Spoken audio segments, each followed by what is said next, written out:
Anambra. Right now, we're going to take a short break, and when we come back, we introduce our guests to you and also go straight into discussion. Stay with us.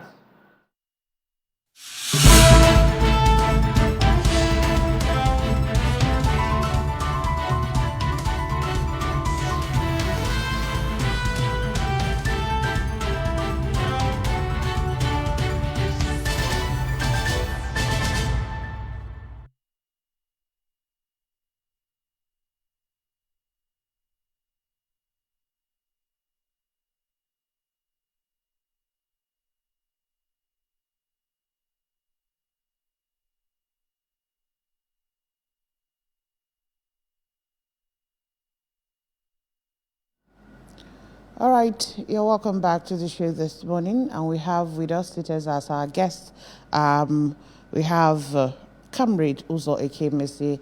He's a public affairs analyst. Glad to have you on the show this morning, Comrade.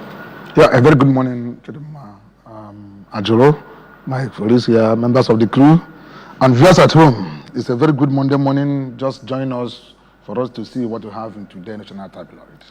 All right, we also have Sir Jerry Obodo. Sir Jerry is also a public affairs analyst. Glad to have you, Sir Jerry. Happy to be here. Nigerians, the Anambra, let's go together on the paper to see what is there. All right, quickly, let's start with the stories that are trending on ABS website this morning. Anambra State Government reaffirms the closure of Wisdom Model School, Onitsha. 2023 AGM, NMA explores the solutions to brain drain in health sector. Police arrest members of armed syndicate hijacking trailers on highways. Soludo confident healthy living clubs in school will stimulate social and moral reforms. Okay, these are what we have on our website this morning. Let's quickly start with you, Comrade. First of all, let me take from the Anambra State government shutting down the schools. A blessed model. Blessed model at Onitsha. Well, that is a very right direction in the right time.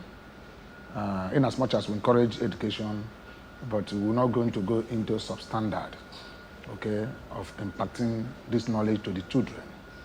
It is very, very important. There is some criteria where the Minister of Education will state, and anybody who wants to establish school, particularly private, because I have not seen any time the government shut down government school.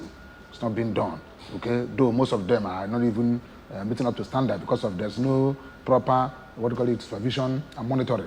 But in private school, you see, you know that there's a certain standard you should meet.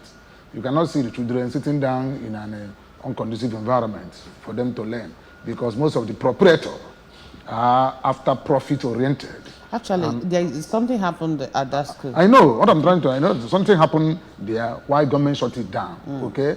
So what I'm trying to say is that whenever we go into field of learning, you see, we should endeavor to make sure that all particular facilities, not only physical facilities, even the protection, okay, and the guardians of the children, so that they will not go into be something that at the end of the day we start find something missing. You can find some kidnapping are going even to school and kidnap people. Okay? With even the security man will be there and they will disguise themselves. So these are things that we should bring into school, modern technology, okay, to cope all these particular menace. You see, sometimes you find out that armed robbers, you find out that there is attacks in schools. That's not even some students are bullying themselves. What happened in Lagos, okay, when his name was bullied and after that he went to hospital and died. Okay, many school has Christian land in Lagos has been closed down because of all these incidents. You see, so what I'm trying to say is that we should endeavor to make a policy and follow up that policy and implement it, so that the schools, private schools, should able to follow this particular standard. We're not trying to discourage them not to open school, because we encourage education. That is the best investment you can do to your wards. So we want them to open more schools, but let there be standard. All right, thank you so much. So Jerry. Yeah, he has explored some aspect of what transpired. But the other side is that I had the commissioner, honorable commissioner, saying that the principal or the proprietress or proprietor was highly insensitive to the humanity. You know, the child or the people was brutalized, you know, has some serious injuries inflicted on him or her, and you know, no proper treatment was given to the person. And when the commissioner invited the principal or the proprietor, she said 3 times, and you know, they didn't respond. So that showed highly insensitive to humanity, and that was what caused the closure. So that's sends signals to the other people. Then, having said that, let me take on 2023 AGM NMA explores solutions to brain drain in health sector. This one is not a rocket science. There has been a lot of ideas has been mooted as to why the brain drain, or JAPA, by the medical doctors in Nigeria. And the onus lies on the government to handle those things to curb that the brain drain. We have a lot of times as analysts said that a commensurate remuneration to the doctors will make them to stay here and work efficiently. We have said the needed equipment, if provided, we make them to stay here and work efficiently. They cannot work without any tool. If they go abroad, they perform creditably and maximally. But when those things are not here, they are not satisfied with what they have, and that's the cause of the brain drain. So those areas they explored should be handed over to the government. It's the government that we have the wherewithal to provide those things. All right, we have juicy stories there, but because of want of time, let's quickly go over to our first paper under review this morning. And the first paper under review this morning is the Daily Sun, and the banner headline there says, Presidential Election, Anxiety Grips Tinubu, Atiku Obi as Judgment Day beckons. And the writer there says, declare me winner with INEC submission, Atiku. And petitioners go for adoption of addresses. That you can find on page 6 of the Daily Sun. And quickly, exchange rates. Experts call for removal of ban on 43 items. And despite, the writer there says, despite new forex policy, difference between official and parallel market rates widens. Soludo Anglican Bishop extols Achebe's virtue at 10th memorial service. That's on page 8. Obaseki accuses Eji of abandoning Edo, and the writer there says, after viral video shows governor's convoy trapped in flooded collapsed road. Find that story on page 26. Eji to prune taxes from 52 to 10 may change FIRS to Nigeria Revenue Service. And then CSO asks NYSC to apologize to Uba over allegation of forged certificates. Politicians fueling Christian-Muslim discord, Islamic scholar. And then life now unbearable, Afenifere Middle Belt Forum, ACF orders lament. That is on page 6 and 24. And on the right there says, OPS Nasima Neka won on galloping inflation.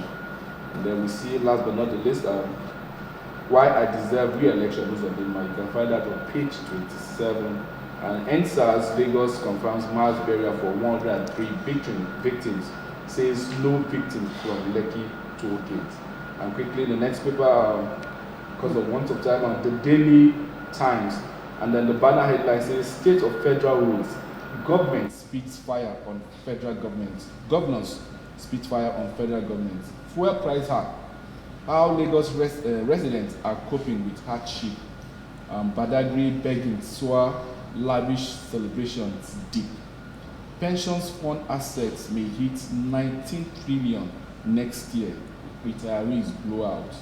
Governors may divert palliative from that's coming from former senator. Heavens won't fall when you're removed as president. That is Atiku telling Tinubu. You can find that story on page 2. Quickly, for review this morning, okay, Mezie, what's your take on the 2 papers we just highlighted this morning? Well, first of all, tension grips Tinubu, Atiku, Obi as the judgment day draws near. Yes, there has to be a day of reckoning. If our judiciary will live up to expectation, being a place of hope of common man, but now it will be a place of hope of that is uncommon man.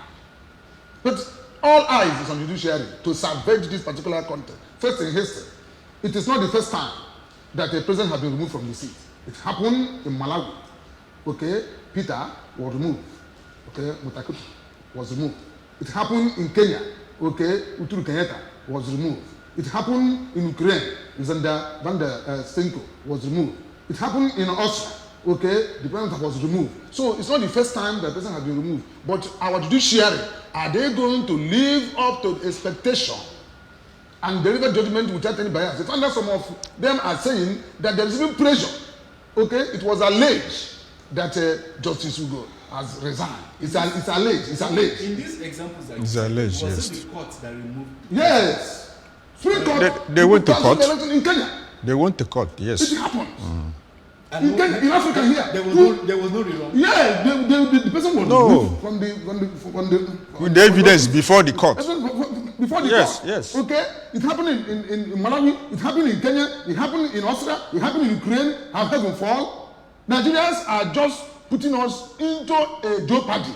That is the judiciary, because you know what happened is that it's just the judiciary that caused this thing, because for over the years, people are still losing hope for judiciary. That's why they tell you to go to court. Could you believe that a Cameroonian is smoking in Nigeria? Okay, telling us that a few years ago, okay, 60,000 safars is 20,000 naira in Nigeria.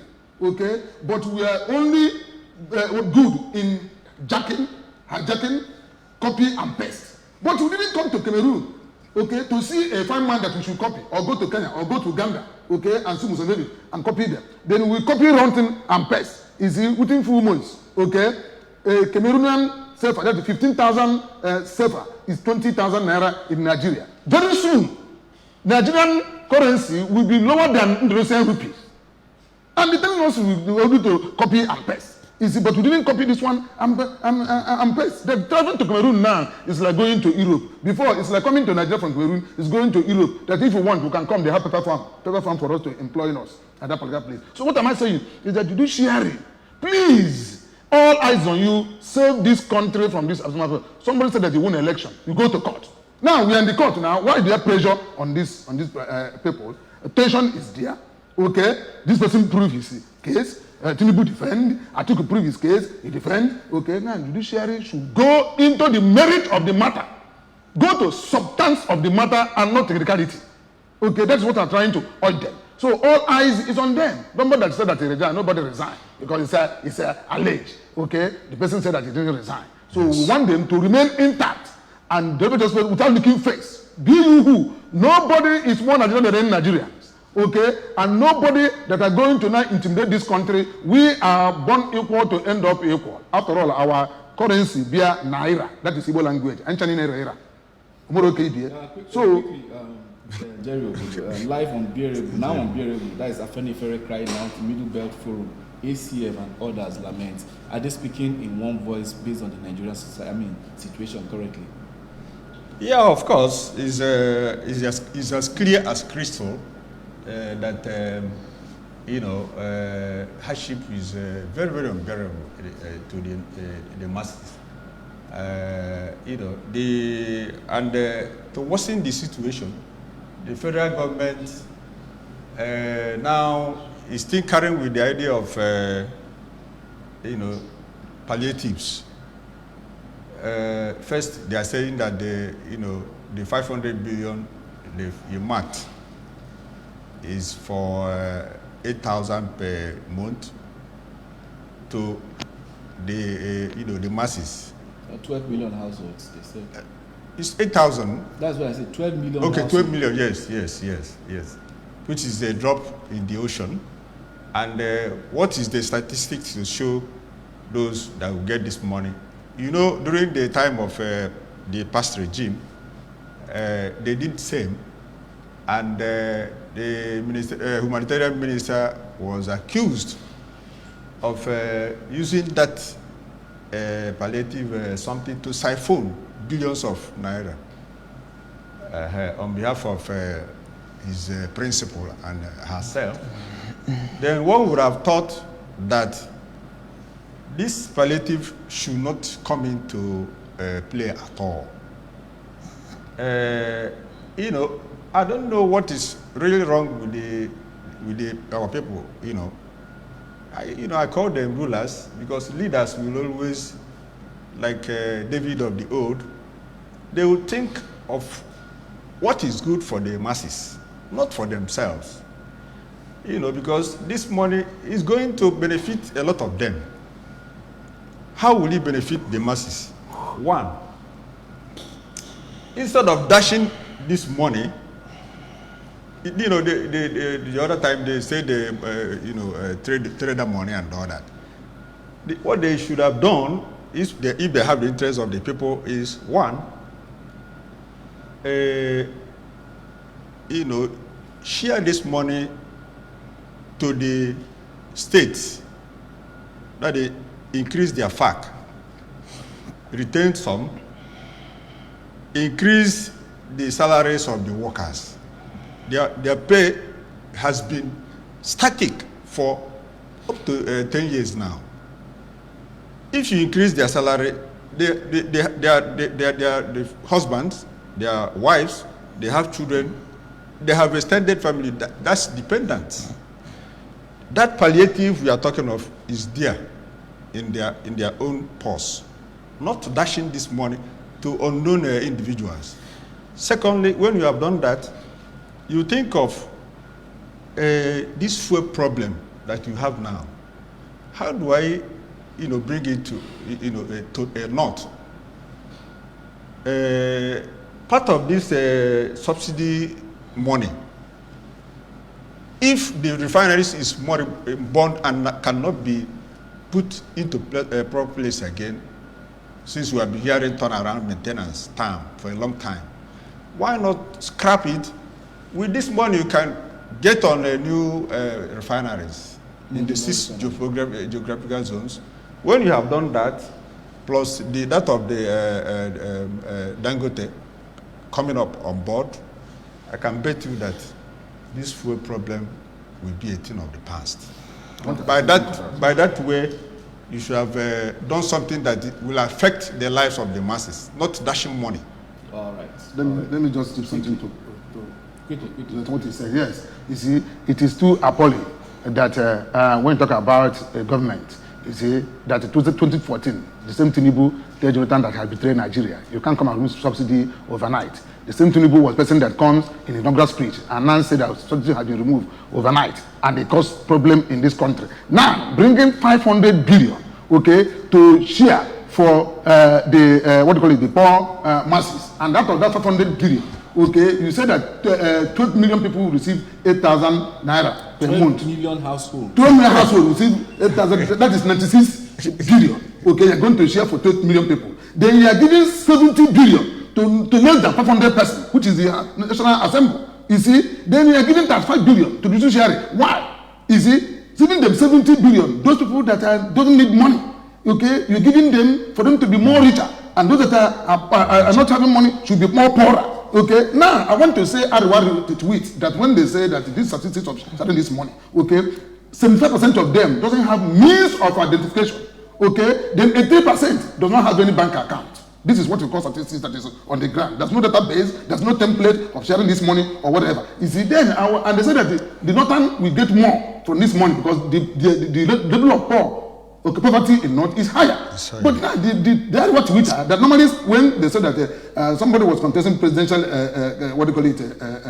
seat, he says that they have to the North that are more poor. Okay, they are accusing of being sentimental bias.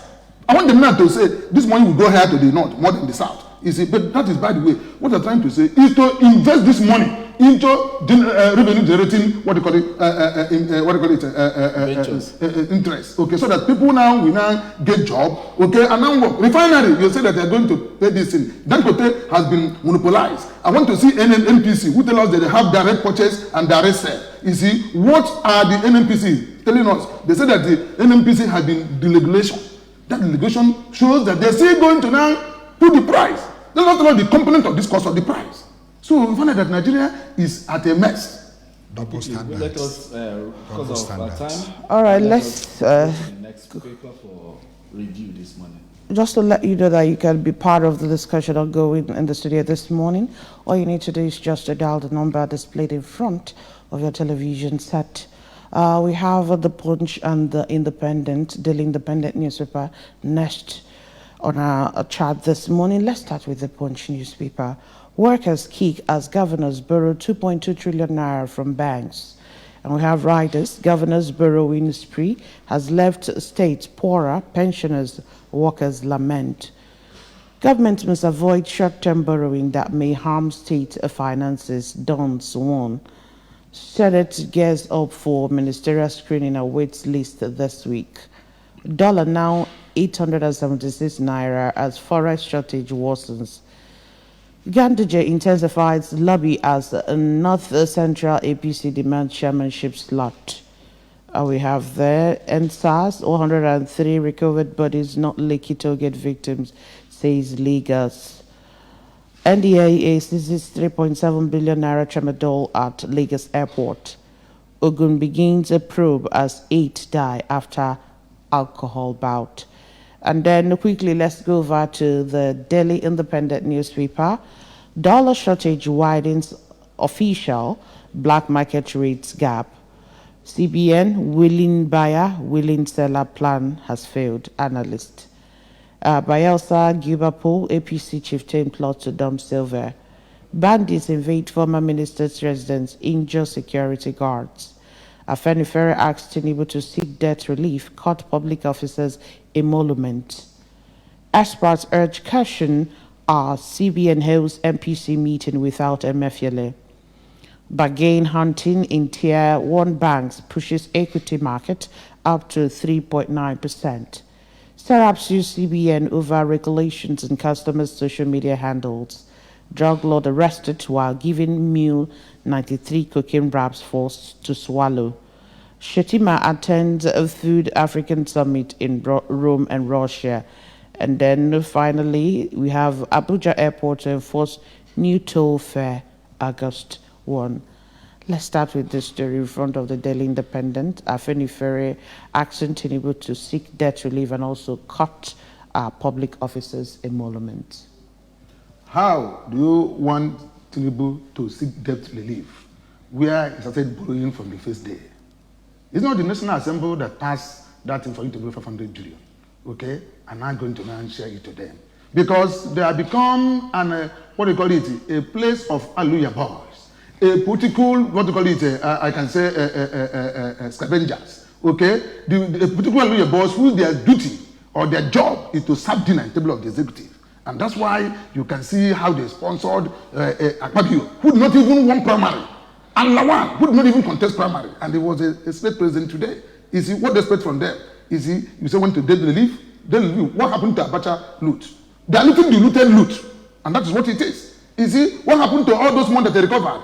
Okay, so far so good. Nobody says that. They said that you should leave us for debt. No, the International Monetary Fund will watch Nigeria that we have already cultivated our mind, and borrowing has become our DNA. Governors are borrowing and making the state to be poor. Okay, poor and poorer, because all what they're doing is to go into IMF boardroom in China, seeking for junketing and panketing. Okay, without even thinking that this thing that they are borrowing is not for you to invest, but for you to consume. For you to go into current expenditure, not for you to go into capital expenditure. And that's why we continue to borrow. So when they're telling tribute to relieve, why can you relieve the debt? Why fuel is 600, 700 naira? Which place are you going to relieve the Remember, debt? it's not just about cutting the debt. There's another statement they make, cut public officers' emolument. How can you cut public officers' emolument why they are not public officer.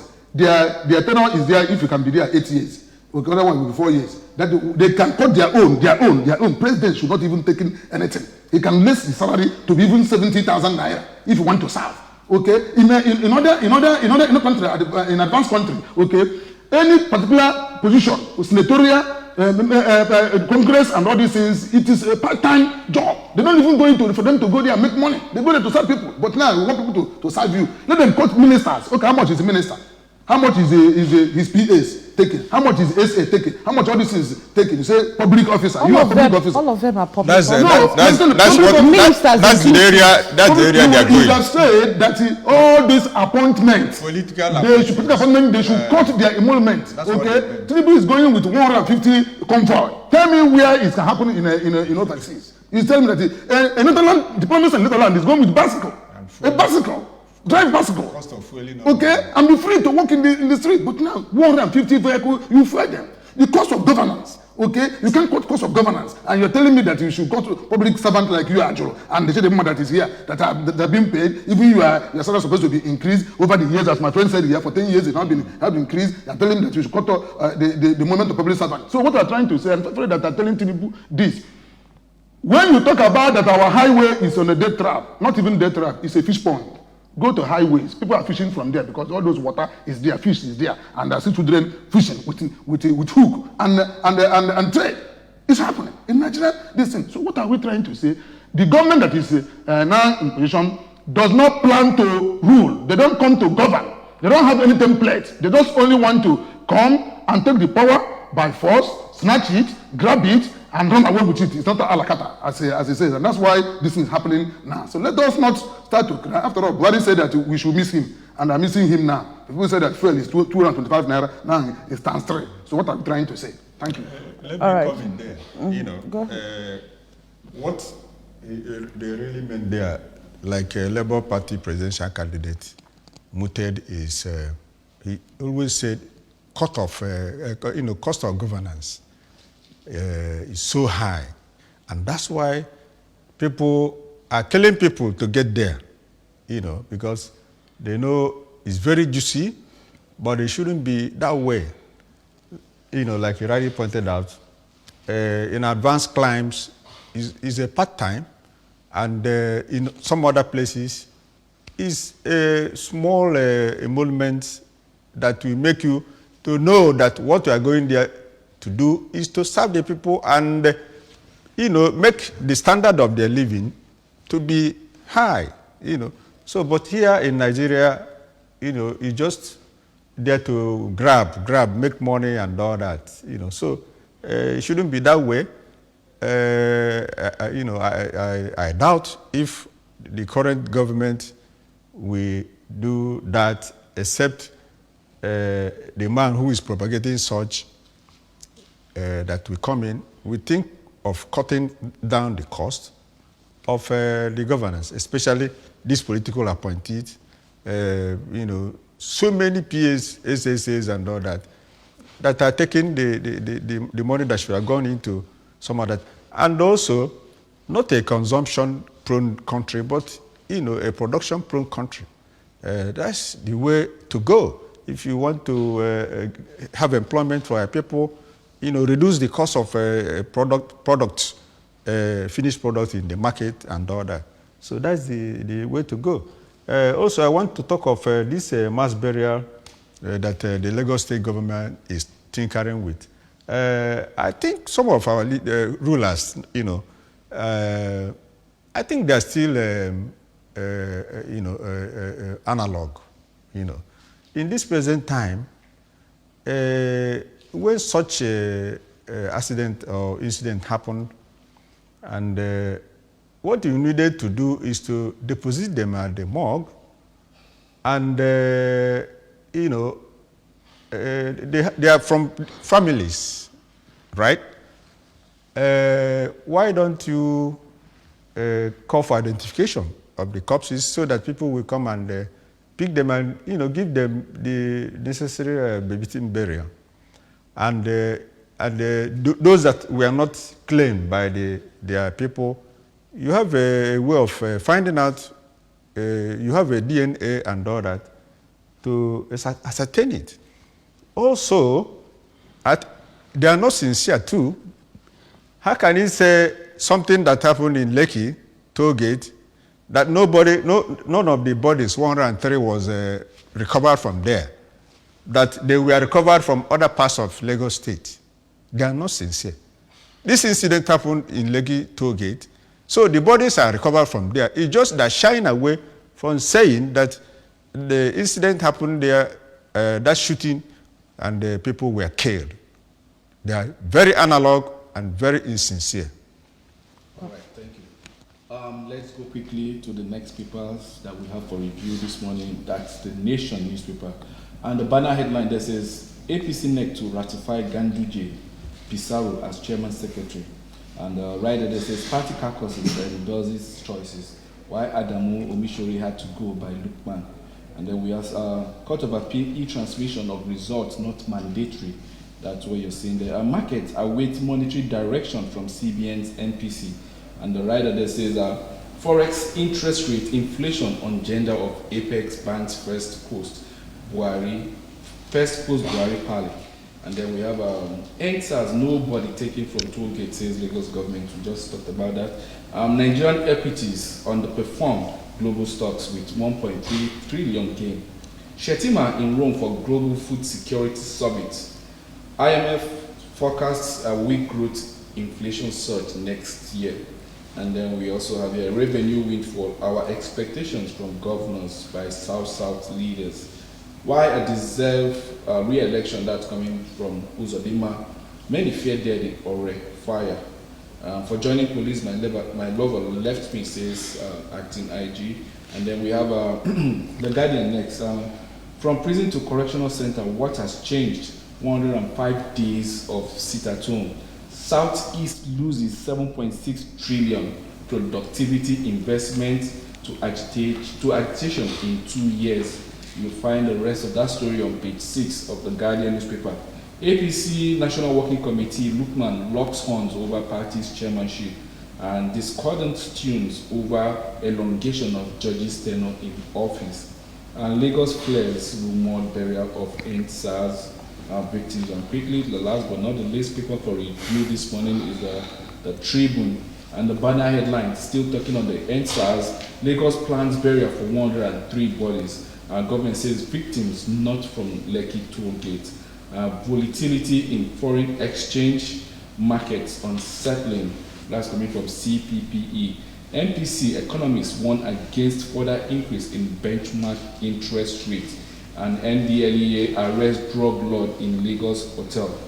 How National Social Register was conceptualized in 2016. That's coming from NASSCO. Fees hike, parents lament weight options. Petrol subsidy removal akin to new Naira redesign. Pollard says Nigerians 20 feared dead, 20 feared killed as fuel tanker explodes in Ore. Police nab Benenoy attempting to use 9-year-old son for money ritual, and that's the last that we've got for you this morning. And quickly, because of want of time, let's talk about the banner headline on the Guardian. The South is losing 7.6 trillion productivity investment to agitation in 2 years. What's your take on that, Kennedy?